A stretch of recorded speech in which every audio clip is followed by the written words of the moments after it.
and welcome to the Sweeney and Michael fourth quarter investment committee update. Joining me today, as always, are Renee and Joe.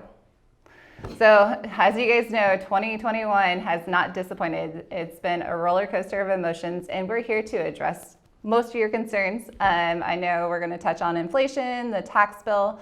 So, Renee, go ahead and start us off. What's your thoughts on inflation, and where do you think we're going? That's the big question we're getting from everybody, and it's definitely something that's talked about on the news. It's a headline every morning, evening, and constantly all over the social media. Inflation is here, as we know. We have higher gas prices, higher grocery bills. We've seen people put off doing housing projects and updating things around their home because it's just too expensive. Inflation is here because we have a high demand for consumption and low supply. I mean, it's pretty easy calculation. When you have enough goods and you have a high demand, prices are going to go up. People are going to be willing to pay more. Now, with that said, I don't think we'll go back and see inflation like we did in the 70s. I don't know that we will see mortgage rates again at like 16-17% when you go to buy a new home. I think that a lot of the inflation happened because of, obviously, we had the shutdown in the economy, and now that we're trying to restart, we get going, but it's kind of like the bike that you get going and then it putters out, and you got to keep starting it over and over because every time you get a little farther, you get the delta, and then you get the woo or the moo. Or Renee, if you had to guess, what do you think the inflation rate will be for the next couple of years? I think we'll probably be able to stay below 4%. It's averaged about 2.3% over the last 20 years. So I think what the suits want you to think is that it's transitory, is that we have this short-term 6% bump and then it's going to go away. Do you think that's true or not? I don't think it's going to go away altogether. We've had very low inflation for a long period of time. We're just now having wage growth. When wages go up, you're going to have to push prices up, and inflation, obviously, that is what follows. So, Yeah. So with inflation being what it is and bonds really not paying anywhere, where are we going to pretty much get some income on that fixed income side of our portfolios? yeah, we decided to add a little bit of Treasury inflation protected securities Tips. through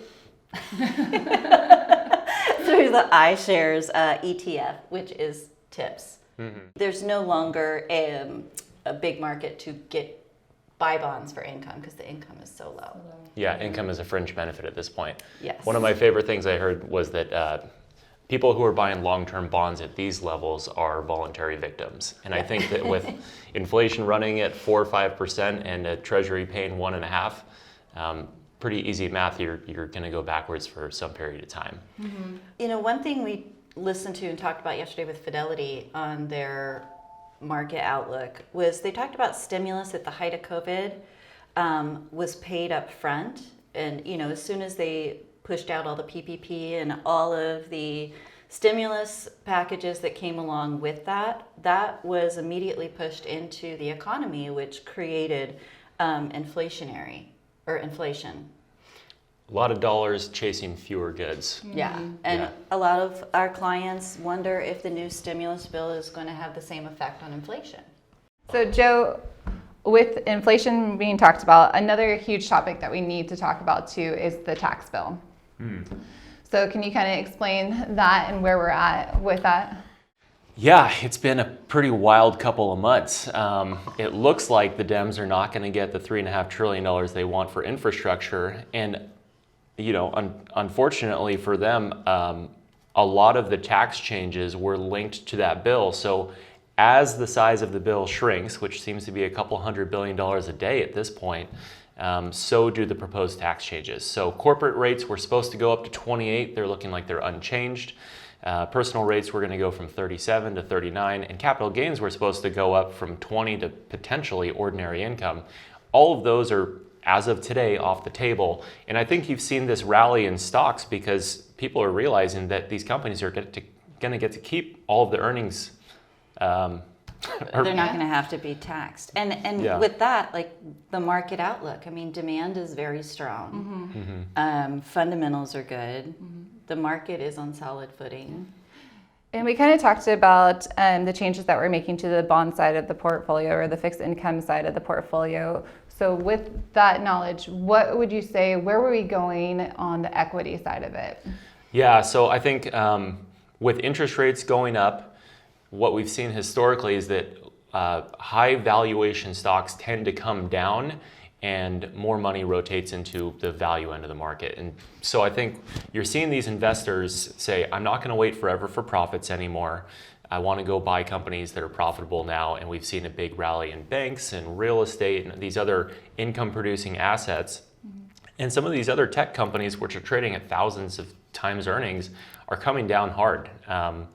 Roku, Zoom, Peloton, Zillow, these are all down 50 or 60% from the high. And that's not to say they won't be great companies to stick around forever, but their stock prices are taking it on the chin as we're seeing interest rates and inflation creep up. Yeah, so we don't necessarily want to get rid of growth, but we're just kind of repositioning it. Where are some of the areas that we're now investing in that we think the next growth is going to be in? Last quarter, we added materials because of the infrastructure bill, and thankfully the infrastructure part of that bill is still in play. And with that, and seeing all the shortages and looking at the real push towards electric vehicles and self-driving cars, especially now that we have all of the trucks, stuck at the ports, they could be self-driving themselves all over. So we decided we wanted to look at and add semiconductors because that's what's needed in every computer or car for most anything and everything to work. And instead of picking the one company, we decided to use a self-driving car ETF, which is very inexpensive and it has all the top semiconductors in it. Yeah. So now that we're ending out 2021, we can't end the year without saying the COVID word and how that's affected our investment choices. Honestly, we've seen cases coming down.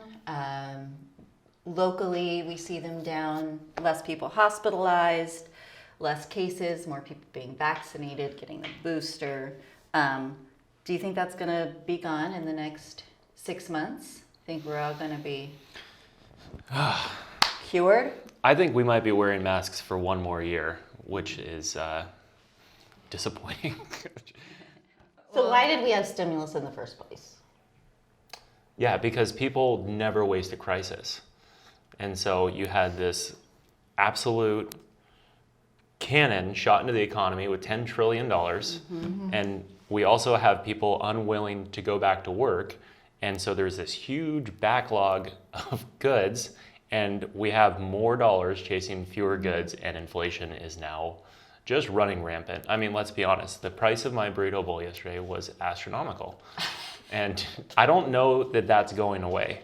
Yeah. I don't think that you can go back to hiring people at $15 an hour when the new guy just got paid $20. Yeah. Well, and when you think about, Yeah. when you think about COVID though, and like the vaccinations, like that's not going to go away anytime soon because we have a very divisive community. I mean, around the globe, people don't want to be forced one way or the other, and that's creating a lot of backlog. I mean, Southwest, United, Delta. Now you can fly places, you just might not be able to get home.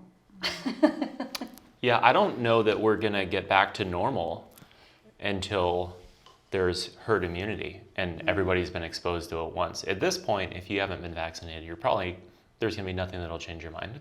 Yeah. And so the rest of the population, including Aaron Rodgers, is now getting it the natural way. And it's just going to be something that's probably with us for a long, long time. Yeah. We had the Like the coronavirus, and then we had the Delta and the Mu. The Mu. Yeah. And it's just going to be one thing after another, just like the rest of history. Yeah.